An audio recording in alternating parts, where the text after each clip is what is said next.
அனைவருக்கும் வணக்கம். உங்கள் திருப்பூர் காலேஸ்வரி பேசுகிறேங்க. நம்ம இப்போ இந்த வீடியோவில் பார்க்க போகிறது 12 ராசிக்கு உண்டான தினப்பலன்கள் வியாழக்கிழமை பார்க்கலாங்க. இன்றைய தினம் பார்த்தீங்க அப்படின்னா மேசராசி நேயர்களுக்கு அலைச்சலை காண்பீர்கள். தேவையற்ற அலைச்சலை தவிர்த்துக் கொள்வது நலமான விஷயமாக இருக்குங்க. ரிஷபராசி நேயர்களுக்கு லாபகரமான நாளாக இருக்கும். மன மகிழ்வான நாளோடு நண்பர்களால் மேன்மையான அற்புதமான நாளாக இன்றைய தினம் அமைத்து கொடுக்குதுங்க. மிதுனராசி நேயர்களுக்கு மதிப்பு மரியாதை கௌரவம் கூடுதலாக கிடைக்கக்கூடிய நாளாக இருக்கும். அது மட்டும் அல்லாமல் தொழில் நிறுவனம் சார்ந்து இருக்கக்கூடியவங்களுக்கு லாபகரமான நாளாக அமையுதுங்க. கடகராசி நேயர்களுக்கு இன்றைய தினம் அப்படிங்கும்போது ஆன்மீக ரீதியான செயல்பாடுகள் மேலோங்கி இருக்கும். அதனோடு மட்டுமல்லாமல் உறவுகள் ரீதிய மேன்மையும் சுப விரயத்தையும் காண்பீர்கள்.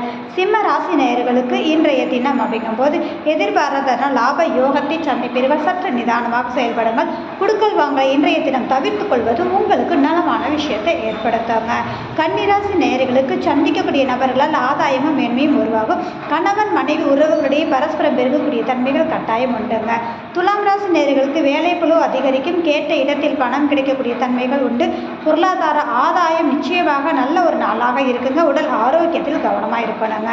விருச்சிக ராசி நேயர்களுக்கு குலதெய்வத்தின் அனுகிரகம் பரிபூர்ணமாக உண்டு. குழந்தைகளால் மேன்மையான நாளாக இருக்கும். ஆழ்மன சிந்தனை செயல்பாடுகள் தெளிவாக இருக்குதுங்க. தனுசு ராசி நேயர்களுக்கு நீண்ட நாள் ஆசைகள் நிறைவேறும் நாளாக இருக்கும். உறவுகள் மத்தியில் மேன்மையையும் அது மட்டும் அல்லாமல் உங்களுக்கான நாளாக இன்றைய தினம் இருக்குதுங்க. மகர ராசி நேயர்களுக்கு எடுத்த காரியத்தை மிகச் சிறப்பாக முடிப்பீர்கள். மன மகிழ்வான நாளாக இருப்பதோடு பார்த்தீங்க அப்படின்னா இளைய சகோதர ரீதியான மேன்மையையும் சந்திப்பீங்க. கும்பராசி நேயர்களுக்கு இரட்டிப்பான தன வருவாய் கொண்டான நாளாக அமையும். குடும்ப உறவுகளால் ஆதாயத்தையும் உங்களுடைய பேச்சிற்கு மதிப்பளிக்கக்கூடிய நாளாக இருக்குதுங்க.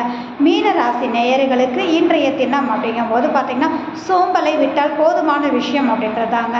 இந்த வீடியோ பார்க்கக்கூடியவர்கள் லைக் பண்ணுங்கள், கமெண்ட் பண்ணுங்கள், மறக்காமல் சப்ஸ்கிரைப் பண்ணுங்கள். மிக்க நன்றி.